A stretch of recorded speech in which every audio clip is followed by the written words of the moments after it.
Salah seorang peneliti dari Eropa, dari barat, namanya Mark Woodward. Anda kalau misalkan, mencari buku judulnya Islam Jawa, di sana Mark Woodward itu menyatakan begini, ternyata Islam yang atau akar budaya Islam yang ada di Indonesia itu, ketika dinyatakan sebagai, satu budaya dari, yang bersumber dari ajaran agama sebelumnya, itu ternyata tidak ditemukan bukti. Mark Woodward itu dia mengatakan begini, karena ternyata yang, eee, sebentar saya kok karena ternyata yang dia mencoba menelusuri dari budaya Hindu, itu ternyata tidak ada kaitannya. Coba misalkan orang bilang ziarah adalah tradisi Hindu, atau orang sekaten itu tradisi Hindu. Ternyata tidak ada sama sekali tradisi Hindu yang mirip dengan sekaten. Tahlilan misalkan, dicoba disambung-sambungkan, nggak ada kaitannya dengan, tradisi Hindu. Tidak ada. Dicari akar budayanya karena Hindu itu silsilahnya ke India, tidak ada tradisi Hindu-Hindia yang, ada tradisi kumpul-kumpul yang kemudian, eee, ya kayak tahlilan begitu ya, kayak orang ngumpul lalu baca mantra itu ternyata tidak ada. Dan itu sulit ditemukan. Maka kemudian Mark Woodward mengatakan bahwasanya agama Islam atau budaya budaya masyarakat Jawa yang itu sangat dekat dengan agama adalah sebuah budaya yang dikembangkan dari spirit ajaran-ajaran keislaman, yang itu kemudian menjadi nilai asli masyarakat Indonesia. Dia tidak ada unsur budaya, dari agama sebelumnya, terutama agama Hindu ataupun agama Buddha. Itu menarik kalau ditelusuri. Anda kalau misalkan, baca bukunya Mark Woodward itu, saya nyari bukunya di mana ya, ada di menarik itu, Tari misalkan Agama Jawa karya Mark Woodward. Itu asik sekali saya baca itu. Nah, eee, ini yang kemudian kalau misalkan Anda akan membaca satu penelusuran yang dilakukan oleh sejarawan misalkan, Agus Sunyoto yang dengan Atlas Wali Songonya dia mengatakan begini, bahwasanya agama Islam yang atau inisiasi, budaya-budaya baru yang di apa, diinisiasi oleh para ulama di generasi awal itu pada hakikatnya adalah, sebuah inisiasi dalam rangka melakukan perlawanan budaya. Mereka agama yang di masyarakat Jawa atau masyarakat di tanah Jawi pada umumnya itu sangat kental dengan budaya, kepercayaan, megalitikum, kepercayaan kalau bahasa sosiolog itu disebut kepercayaan animisme dan dinamisme, maka kemudian para wali ini sebuah budaya yang itu bisa menjadi counter terhadap budaya-budaya yang ada. Ya, saya contohkan begini, sekaten. Sekaten itu adalah istilah yang sangat islami, islami ya. Kemarin saya ceritakan belum ya? Udah belum sekaten ya? Belum, Seka Pak, belum. belum. Jadi sekaten itu kalau bagi orang yang tidak paham tentang Islam atau sejarah Islam Indonesia, dia akan mengatakan ini adalah budaya jahiliyah, budaya syirik yang sangat mengotori Islam Indonesia, katanya begitu kan.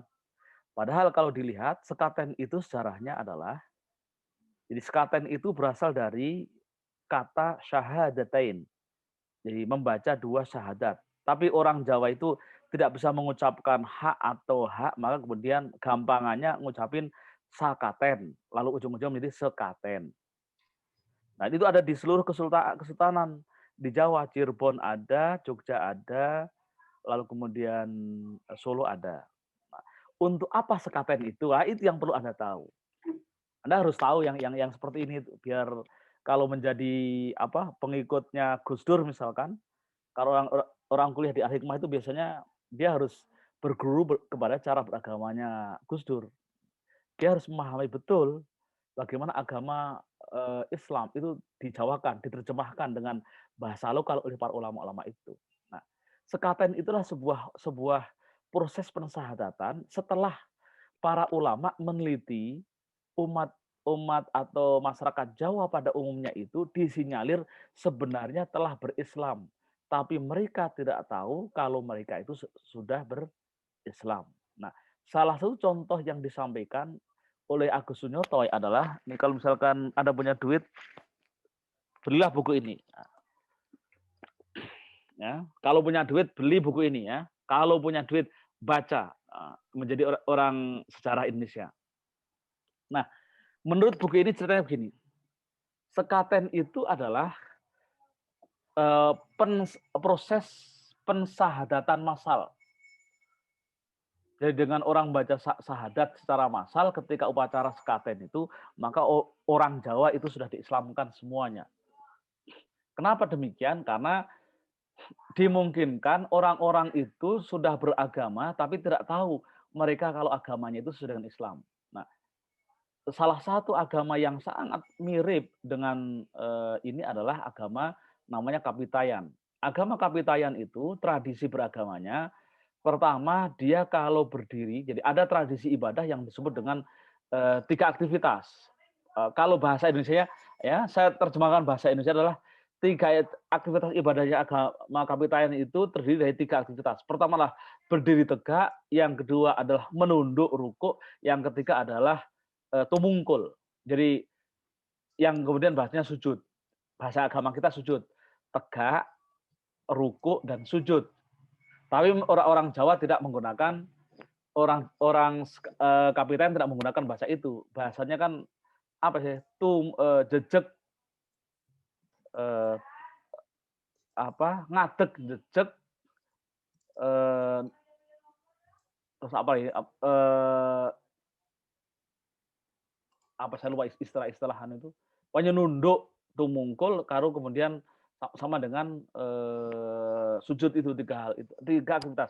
Dan dia menghadap menyembah Tuhan. Menyembah Tuhan agama mereka yang disebut dengan Sang Hyang Taya. Sang Hyang Taya ini mempunyai sifat yang disebut dengan Tan Keno Kinoyo Ngopo. Tan Keno Kinoyo Ngopo itu artinya adalah tidak bisa diapa-apakan, tidak bisa dilihat, tidak bisa dipegang, tidak bisa diraba. Nah, ini kan kalau disama-samakan dengan sifat Tuhan dalam Islam adalah laisa kamislihi wa huwa samiul basir. Laisa kamitslihi syai'un wa huwas samiul basir, atau al-mukhalafatul hawadis. Berbeda dengan yang lain atau tidak ada yang menyerupai zat Tuhan itu.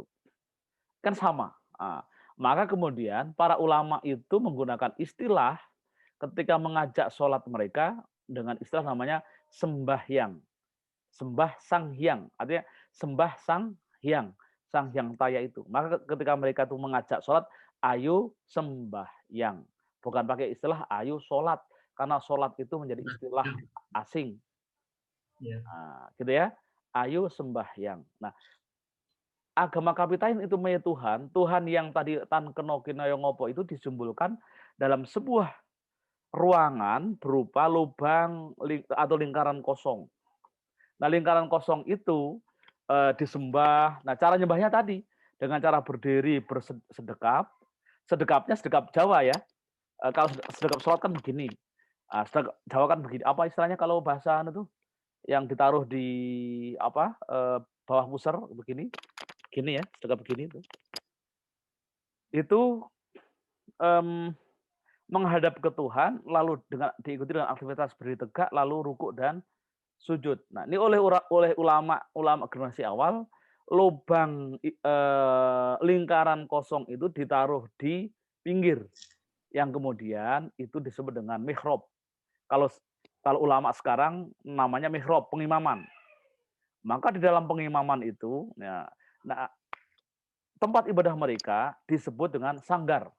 Maka kalau kita masih sering melihat ada sanggar seni, sanggar, itu pada hakikatnya adalah sebuah nama tempat ibadah agama pedalaman tanah Jawi pada umumnya. Sanggar Sanggar kali Pak, bukan Sanggar itu tempatnya, bentuknya adalah persegi 4. Para ulama mengganti sedikit dari sanggar dirubah menjadi langgar. sanggar. Nah, maka nama langgar itu sebenarnya diambil dari kata sanggar, tempat ibadahnya agama Kapitayan. Hanya ketika sanggar Tuhannya di tengah, lalu ketika langgar simbol Tuhan dipinggirkan, ditaruh di mihrab, ya, di mihrab, di pengimaman, maka hampir semua langgar di tanah Jawa itu mesti di pengimaman, di mihrab, itu ada lubang ventilasi depan pengimaman. Itu adalah simbol Tuhan. Agama Kapitayan. Cuman sekarang namanya lebih keren, ventilasi begitu loh. Padahal itu sebenarnya adalah simbol Tuhan. Jadi ketika hampir semua langgar itu mesti ada lubang depannya. Cuman ketika sudah berubah menjadi musola itu rapat, lubangnya pindah ke sebelah. Atau bahkan tidak berlubang. Itu artinya langgar dulu dibuat itu dengan mengakomodasi, ya, menyerap budaya agama masyarakat lokal. Mereka juga nyebutnya langgar bukan dengan istilah apa tadi? Musola atau masjid. Tapi langgar. Keren kan? Itulah yang kemudian ketika mereka diajak, ayo ke langgar. Ayo sembahyang di langgar. Kan itu mengajak sembah yang di bayangan mereka adalah Tuhan mereka, tapi ketika sudah masuk langgar, ritualnya dibetulin. Oh, kalau berdiri itu bacaan begini. Oh, kalau pas rukuk biar lebih mantap bacaan begini. Oh, ketika sujud bacaannya begini. Nah, itu semua ternyata orang yang memeluk agama seperti itu sangat banyak. Kan nggak mungkin kalau disyahadatkan satu persatu kan. Maka proses pengislaman yang luar biasa besar, itu kemudian hampir di Kesultanan Islam, itu ada namanya sekaten. Bentuknya perayaan, tapi ketika sudah berkumpul, mereka membaca syahadat bersama-sama. Nah, disitulah kemudian Islam secara kuantitatif menjadi banyak sekali. Syahadatnya syahadat masa. Cuman kalau yang nggak paham, itu itu apa namanya? Syirik, itu apalagi itu. Ya kayak gitulah pokoknya karena nggak paham sejarah. Nah, itu contoh. Berarti Pak, apa sih? Berarti maaf Pak, mau nanya berarti nggak menyimpang tuh Pak ya? Enggak. Ya kan kalau lihat sejarah begitu. Sejarahnya. Nah, sebenarnya ketika kemudian sedikit agak ada menyimpang ya. Itu karena misalkan di Solo itu setiap sekaten dikeluarkannya kebo, kan kebo yang namanya Kiai Slamet itu. Lalu ngalah berkah dari kebo. Sebenarnya kan bukan pola itu. Sampai kemudian tainya diambil, dianggap itu sebagai sebuah sebenarnya kalau kita maknai secara benar enggak. Ya kebo itu kan binatang. Binatang itu harus dirawat, harus dijaga, kotorannya juga diambil karena apa kotorannya itu bisa memberikan kesuburan kan begitu kira-kira gitu. Bukan kemudian diambil lalu dikeringkan, dibuat jimat bukan begitu. Nah, itu kan tinggal pembetulan saja. Kesalahan memaknai gitu kan. Tapi pada hakikatnya sejarahnya begitu. Itu sekaten. Contoh sekaten. Nah, yang lainnya lagi misalkan umat Islam itu lebih suka menggunakan istilah puasa. Nah, puasa itu dalam masyarakat agama kuno itu sudah menjadi tradisi. Maka puasa itu nggak ada istilah dicarikan padanya dalam bahasa Arab itu nggak ada. Fawasa itu nggak ada atau faso itu nggak ada.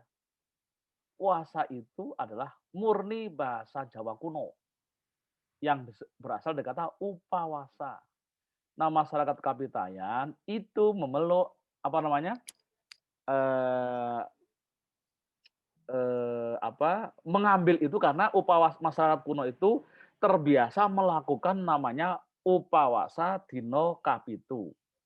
Upawasa dino pitu itu adalah upawasa dino kaloro sama dino kalimo. bahasa Indonesia, bahasa Arabnya ada dino kaloro adalah yaumul isnin, dino kalimo adalah yaumul khamis. Jadi Senin Kemis, barang siapa yang puasa di hari kedua dan hari kelima, maka sama dengan puasa 7 hari. Disebut upawasa dino pitu atau pitu dino. Puasa 7 hari. Nah, ini diambil oleh para ulama. Istilah upawasa diambil menjadi istilah mengganti kata saum dalam Islam. Maka kemudian lama-lama kelamaan menjadi puasa. Maka kita sekarang istilahnya pakai puasa kan gitu ya. Untuk terminologi khusus dalam Indonesia namanya puasa. Kan gitu. Itu menariknya begitu coba. Upawasa itu diambil dari agama lokal istilah itu, bukan dari bahasa Arab. Jadi ulama dulu tuh nggak pakai istilahnya ana, anta, ane, antum, itu nggak pernah pakai begitu. Malah istilah sholat aja pakai bukan pakai sholat, tapi menggunakan kata sembah. Orang yang nggak tahu itu kan bilang itu orang Islam, orang Jawa itu kalau mau sholat pakai kata sembahyang, musyrik itu bukan istilah Islam, itu kebodohan yang disampaikan oleh sebagian dai-dai kita yang nggak tahu sejarah. Istilah sembahyang dianggap istilah yang menyesatkan, istilah agama Hindu, istilah agama Buddha. Oh, itu namanya kebodohan.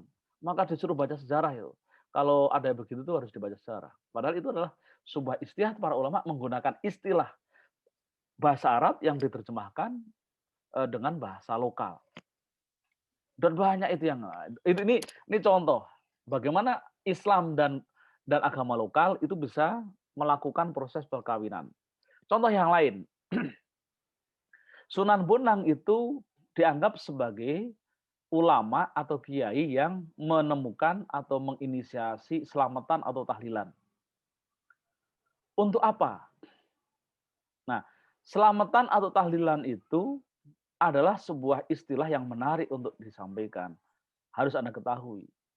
Zaman dulu dalam sebagian agama lokal di pedalaman-pedalaman tanah Jawi, ingat kalau saya nyebut tanah Jawi, itu tidak hanya Jawa ya.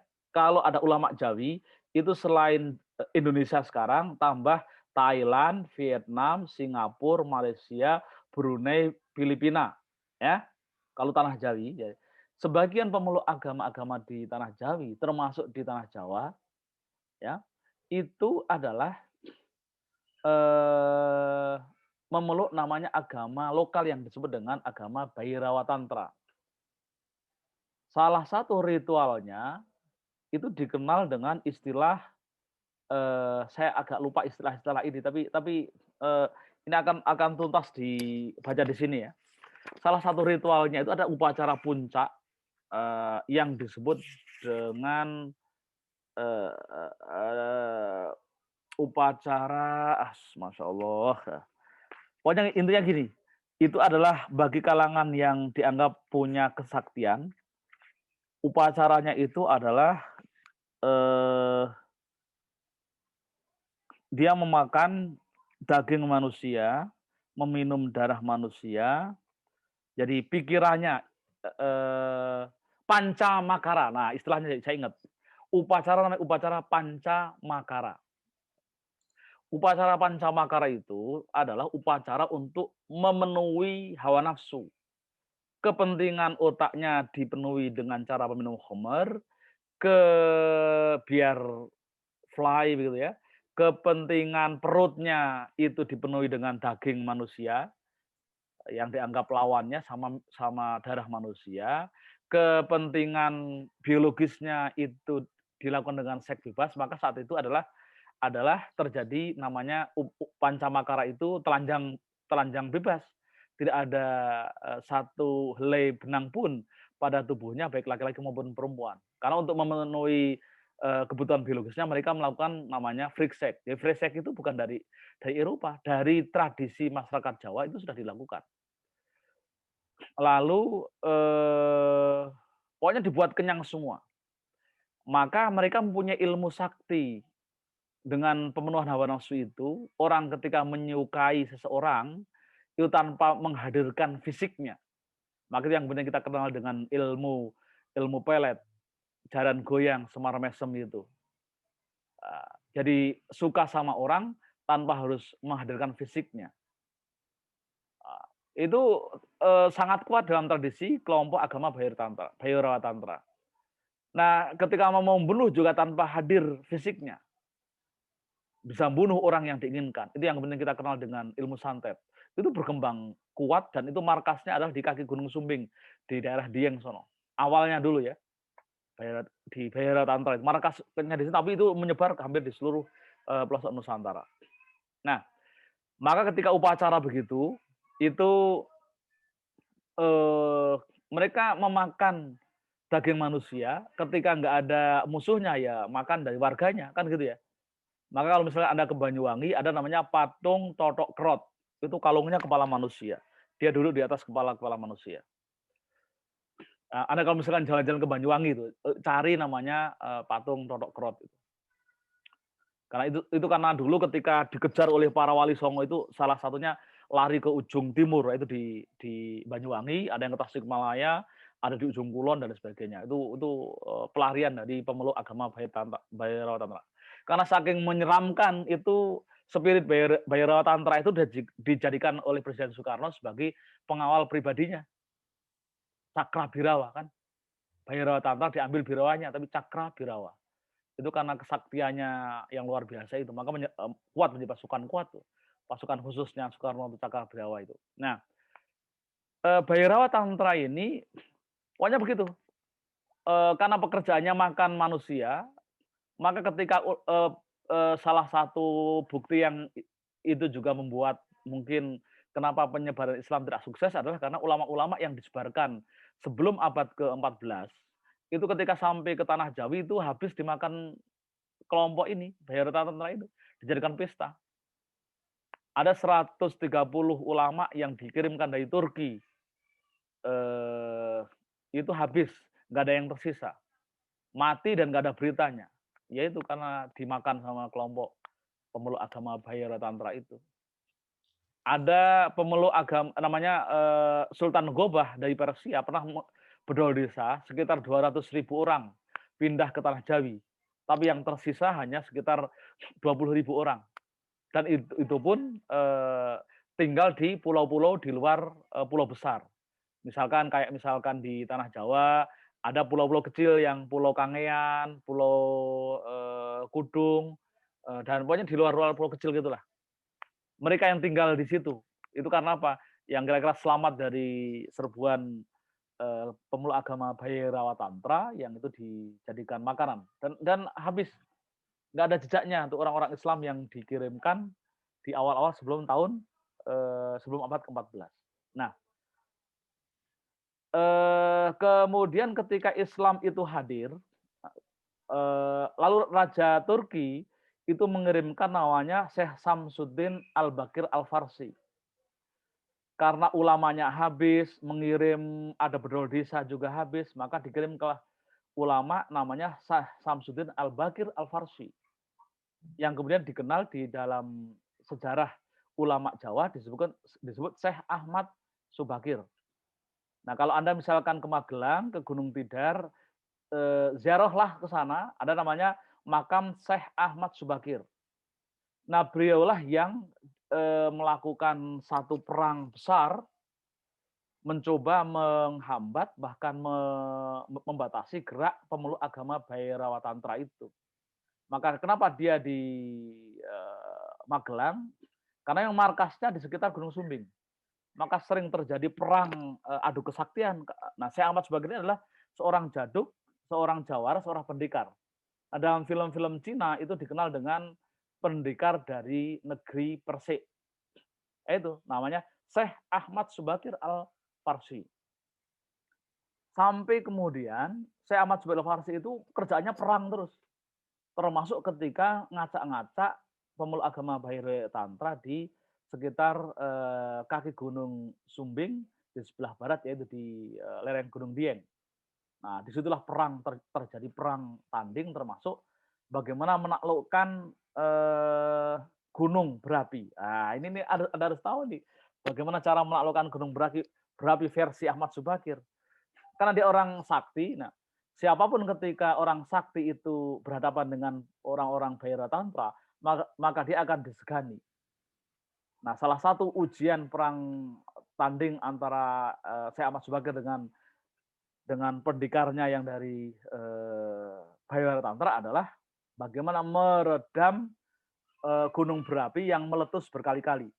Nah, Gunung Sumbing, Gunung Sindoro, kita tahu bahwasanya seluruh daratan di tanah Jawa itulah gunung berapi. Maka salah satu ujiannya adalah bagaimana meredam gunung berapi. Gunung Sumbing sampai gunung berapi yang di mana? Di Boyolali atau di Jogja, di Magelang itu. Nah, dia keluarkan kesaktiannya. Salah satunya adalah menggunakan surat Al-Hasyr. Ingat Al-Hasyr bunyinya lau anzalna hadzal qur'ana ala jabalin la ra'aitahu khashi'an mutasaddian min khasyatillah wa tilkal amsalu nadribuha lin-nasi la'allahum yatafakkarun. Wallahu alladzi la ilaha illahu al-malikul quddus salamul mu'minul muhaimin az-zabbar mutakabbir subhanallah amma yusyrikun. Huwallahul khaliqul barul musawwirul asmaul husna yusabbihu lahu ma fis samawati wal ardi wa huwal azizul hakim. Itu gunung Merapi, gunung berapi, gunung Sumbing, gunung Sindoro dan sekitarnya itu redam. Wah, itu bikin ngeper nih. Yang kemudian perang tanding berlangsung, piang mereka pada lari. Lari kocar-kacir, ada yang lari ke Banyuwangi, sebagian ke Bali. Nah, sebagian Hindunya Bali itu bercampur dengan agama Bhaira Tantra. Tari kecak adalah salah satu ekspresi agama Bhairawa Tantra. Tapi di Banyuwangi itu ada namanya patung Totok Krot. Nah, itu yang tadi saya sampaikan. Anda kalau jalan-jalan ke Banyuwangi, cari itu patung Totok Krot. Lihat, itu adalah potret dari pemeluk orang-orang Bhaira Tantra yang suka makan manusia. Anda bisa lari ke ujung kulon, lihat di sana juga ada peninggalannya. Nah, yang menariknya sebenarnya, sepertinya, ajaran Syekh Ahmad Subakir di lereng Gunung Tidar Magelang, lereng Gunung Sumbing di Gunung Tidar Magelang itu diwarisi sepertinya oleh Mbah Marijan. Mbah Marijan itu untuk meredam gunung berapi, beliau sebagai juru kunci bahkan diberikan gelar oleh Sultan Jogja, karena Mbah Marijan itu mempunyai namanya jimat yang disebut dengan Kidung Kacer. Kidung Kacer itu kalau ditelusuri, kacer itu berasal dari kata al-hasyr. Orang Jawa tidak bisa mengucapkan al-hasyr, tapi al-kacer. Maka kemudian disebut Kidung Kacer. Nah, al-hasyr itu bunyinya adalah tadi. Lau anzalna hadzal qur'ana ala jabalin la ra'aitahu khashi'an mutasaddian min khasyatillah. Itu arti cuman sudah dalam bentuk naskah Jawa.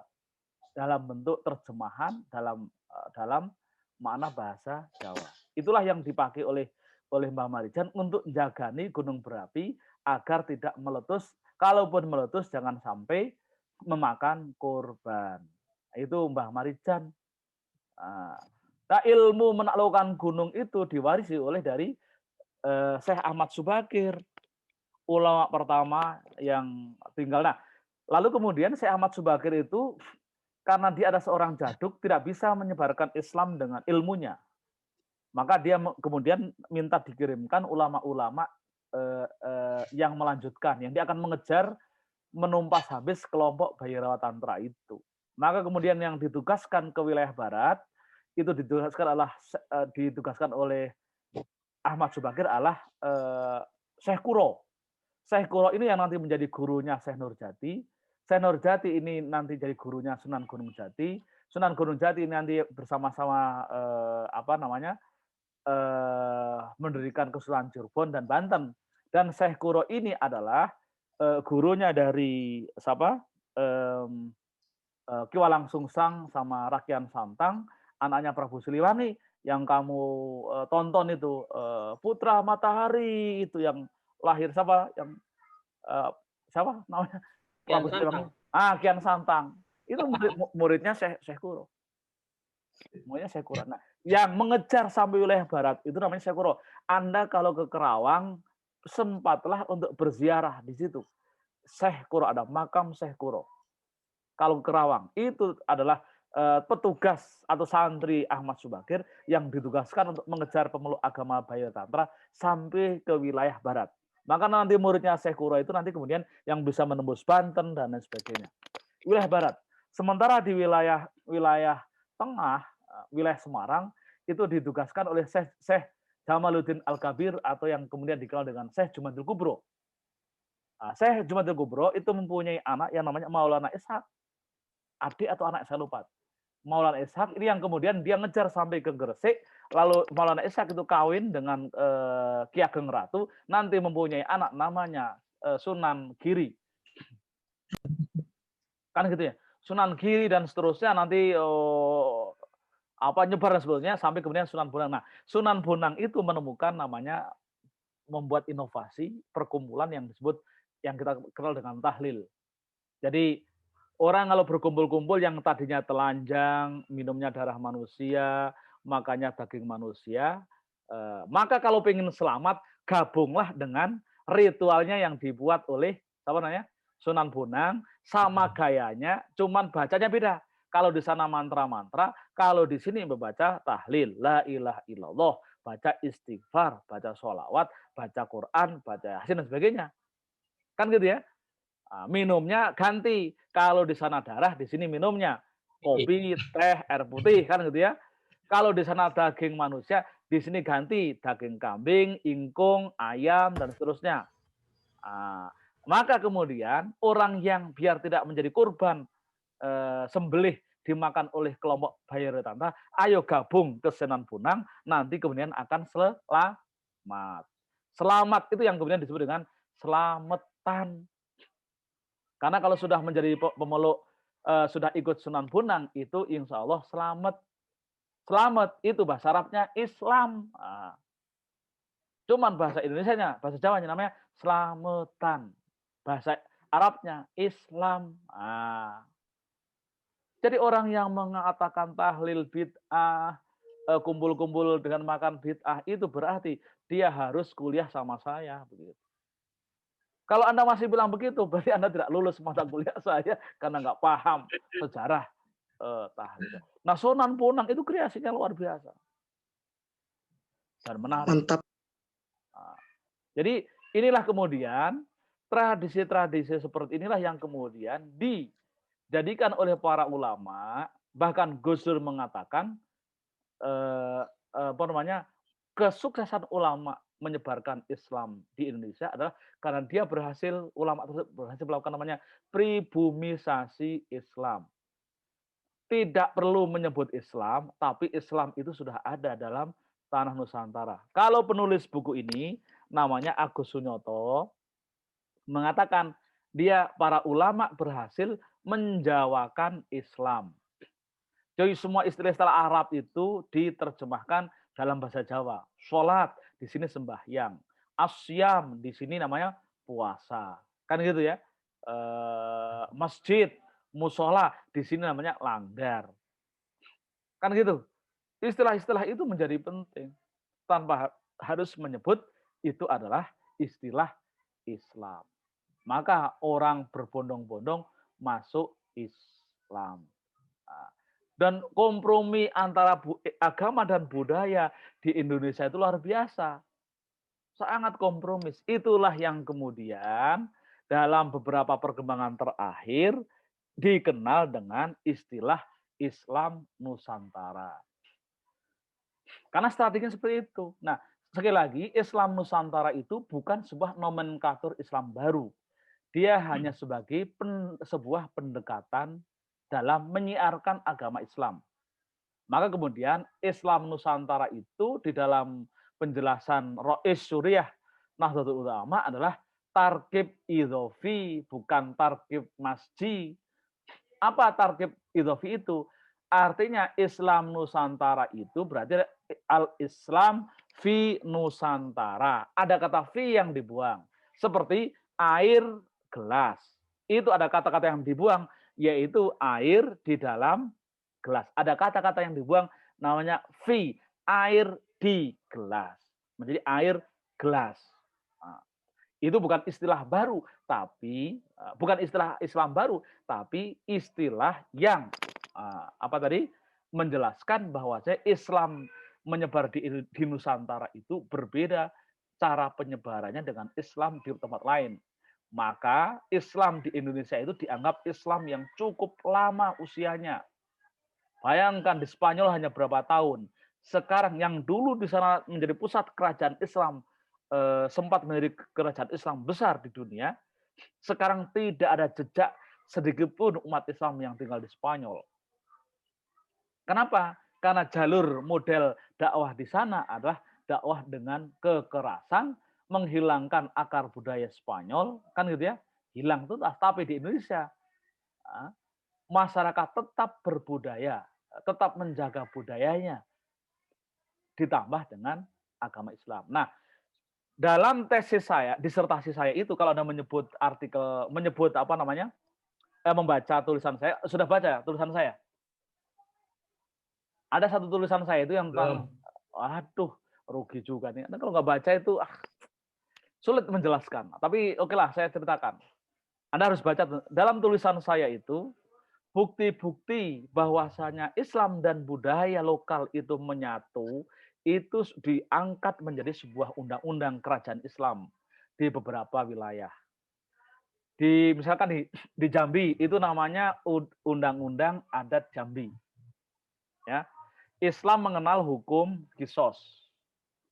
Tapi dalam masyarakat adat Jambi itu tidak menerima nyawa dihilangkan. Maka cara penerapan di hukum adat adat Jambi adalah bisa melakukan kisos, tapi kisos itu diserupakan dengan binatang. Misalnya gini, orang misalkan melukai mata, maka dia harus menyembelih binatang, lalu matanya dilukai. Sembelih dulu, lalu matanya dilukai. Kan asik kan? Ada Jambi begitu. Jadi Islam yang ada kisos, ada jarimah, tapi adat lokal tidak menerima itu, maka kemudian diterjemahkan untuk pidana kisosnya, misalkan melukai mata, jadi nanti nyembelih binatang, sapi atau apa, lalu matanya dilukai dan itu diberikan ke yang berkorban dan seterusnya. Lalu di mana lagi ya? Di Kutai Kartanegara ada namanya Undang-Undang Brajaniti. Itu milik Sultan Kutai Kartanegara. Salah satu yang menarik adalah mengenai waris. Waris itu dalam Undang-Undang Kartanegara, perempuan itu boleh mewarisi seluruh harta peninggalan jika tidak ada anak laki-laki atau anak yang lain. Padahal dalam hukum Islam, jika orang tua itu meninggalkan anak perempuan, maka separuhnya perempuan hanya boleh mengambil separuhnya harta orang tua, separuhnya diberikan ke Baitul Mal. Kan begitu ya? Tapi di Undang-Undang Kerajaan Kutai Kartanegara itu boleh harta warisan orang tua itu diserahkan ke anak perempuan satu-satunya itu. Nah, ini kan ternyata ada kompromi. Undang-undang, kenapa di masyarakat lokal terbiasa perempuan itu mewarisi juga, berkesepakatan boleh diberikan kepada perempuan. Dan itu menjadi kebiasaan. Dan ternyata sekarang juga di sebagian besar umat Islam Indonesia, ketika punya harta warisan, orang tua punya warisan, anaknya cuma satu perempuan, mesti diberikan ke anak perempuan satu-satunya. Enggak ada, walaupun punya adiknya bapak atau adiknya ibu, enggak bakal dikasih ke paman. Mesti dikasihkan ke anak perempuan, ya kan begitu kan? Pak, maaf Pak. Kalau sistem kayak Padang gitu Pak, kan anak perempuan lebih banyak Pak daripada anak laki-laki. Bahkan anak laki-laki tidak mendapatkan waris. Itu bagaimana ya Pak hukumnya? Iya, itu bagian dari budaya. Coba Anda cari misalkan ya, bagaimana penjelasan di dalam jurnal-jurnal itu. Bagaimana, saya belum secara detail menjawab itu, tapi pada intinya itu diakomodasi dalam ulama lokal, ulama generasi awal. Yang matrilineal, bahwa bagaimana harta itu berada di mamak ya, namanya di mamak itu. Jadi hartanya dipegang oleh mamak namanya. Jadi bukan bapak ibunya, tapi pamannya tapi dari jalur perempuan. Itu sudah ada juga dalam semacam artikel. Anda cari biar saya detailnya. Tapi itu secara umum juga diakomodasi dalam undang-undang kerajaan lokal. Artinya ulama, gitu. Ulama menerima beristihad, lalu menerima lokalitas itu. Dianggap selama itu, karena prinsip di pembagian waris itu adalah kesepakatan. Di dalam itu kesepakatan, bukan berdasarkan dalil misalkan lidzakari mithlu hadzil unsayain. Yaitu normanya begitu yang dicantumkan di dalam Al-Qur'an. Karena apa? Karena saat itu adalah menghadapi apa tadi? Kondisi masyarakat Arab yang merendahkan perempuan dan mengunggulkan laki-laki. Itu kemudian diminimalisir jurang pemisahnya dengan 1:1 untuk bagian laki-laki dan perempuan. Nah, tapi untuk di Indonesia itu hampir waris, misalkan di tanah Jawa yang kehidupannya itu adalah patrilineal, itu laki-laki perempuan dapat jatah yang sama dan itu diterima, tidak dianggap melanggar syariat. Bahkan tadi yang di kerajaan Islam Kutai Kartanegara dalam undang-undang dibunyikan perempuan bisa mewarisi seluruh harta peninggalan orang tuanya. Itu bukti-bukti pasal-pasal yang saya tampilkan dalam Undang-Undang Brajaniti itu di dalam artikel itu sebagai tanda bahwasanya inilah hebatnya ulama-ulama di Indonesia yang begitu kuat menguasai usul fikih sampai kemudian kaidah al-adah muhakkamah itu dipegang erat dan hukum Islam begitu fleksibel. Hukum Islam terlihat elastis. Hukum Islam terlihat asiklah. Di berislam itu bahagia gitu loh. Berislam itu ya asik gitu. Itu adalah bagian dari jasa-jasa ulama-ulama Nusantara. Nah, jadi kembali ke tadi, kemudian muncul istilah term Islam Nusantara itu sebenarnya adalah dia hanya ingin menjadi pembeda karena sekarang itu makin marak orang yang mengatasnamakan Islam, kadang juga Islam tanpa mazhab, seolah-olah itu sebagai sebuah kebenaran. Padahal ketika Islam tanpa mazhab itu justru tersesat. Banyak ketersesatan.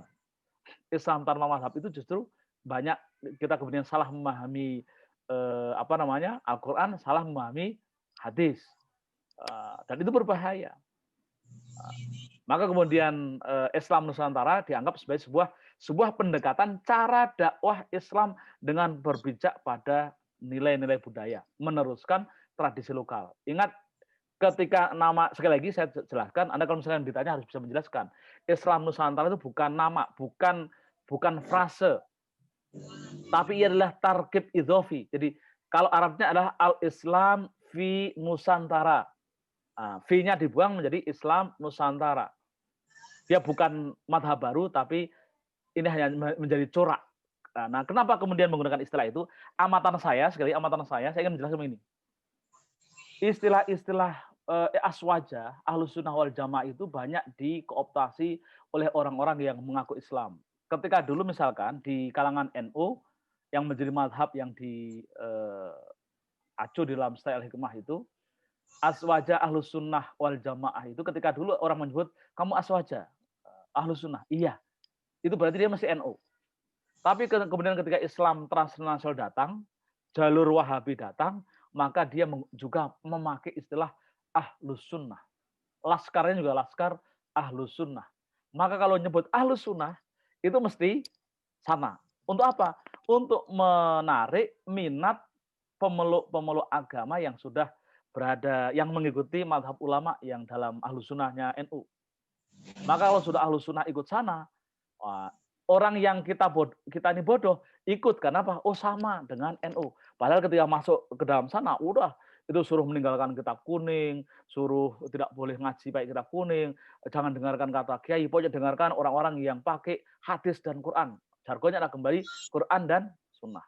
Maka aswaja itu menjadi term yang mereka kuasai, seolah mereka yang sejalan dengan Quran. Maka kemudian ulama NU berinisiatif, wah kalau pakai aswaja nih umat kita bisa habis gitu. Pindah ke sana semua. Akhirnya kemudian pakai istilah namanya saya lupa yang kedua.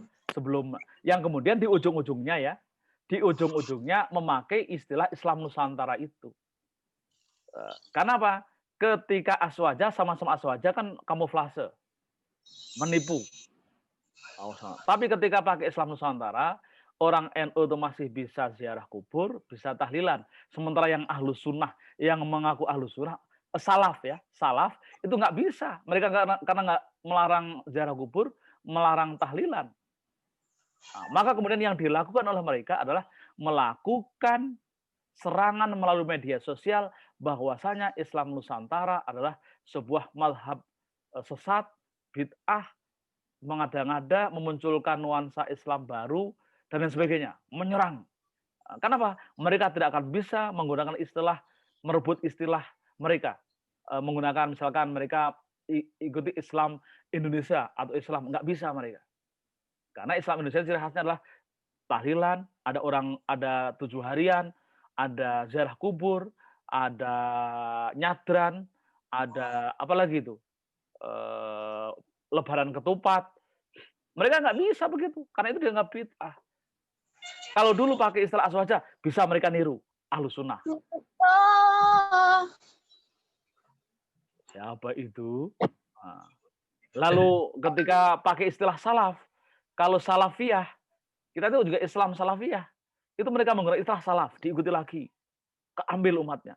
Nah, ketika pakai Islam Nusantara, mereka nggak bisa mengikuti. Karena nggak bisa mengikuti, yang dilakukan mereka adalah menyerang bahwasanya itu sebagai bid'ah, sebagai sesat, dan sebagainya. Ya, itu adalah sekali lagi, Islam Nusantara sebuah nomenklatur untuk menjadikan sebuah istilah cara berdakwah yang berbeda dengan dakwah-dakwah yang dilakukan oleh kelompok-kelompok Islam yang lainnya. Maka bukti ketidaksuksesan Islam menyebar di Nusantara dengan pola apa namanya Puritanisme, pola-pola Wahabi adalah sekarang kayak di Papua. Di Papua itu umat Islam nggak bisa nambah karena cara dakwahnya yang dia lakukan adalah cara dakwah ala Wahabi yang dikit-dikit kafir, dikit-dikit haram, dikit-dikit. Anda harus tahu sejarah jilbab di Indonesia itu. Sejarah Majapahit itu adalah sejarah telanjang. Laki-laki perempuan itu kebiasaannya hanya nutup bawah pusar saja. Jadi kalau misalkan, mohon maaf itu, buah dada itu kemana-mana. Biasa, kelelerannya. Telanjang itu biasa. Telanjang dada itu, termasuk perempuan. Datangnya Wali Songo itu mengenalkan busana muslimah yang disebut dengan kemben. Tahu kemben? Apa kemben tuh? Apa kemben? Jadi orang Jawa tuh hanya pakai nutup segini, ya. Ditutup sama Ya, menutup sampai di sini ini adalah busana muslimah pada zamannya. Saya yakin kalau misalkan ulama-ulama dengan pola dulu ya, dakwah di Papua, saya yakin orang Papua masih diperbolehkan sholat walaupun pakai kotekah saja. Saya punya keyakinan begitu. Kalau sekarang kan ketika masuk Islam harus pakai baju krukut begitu, nutup rapot.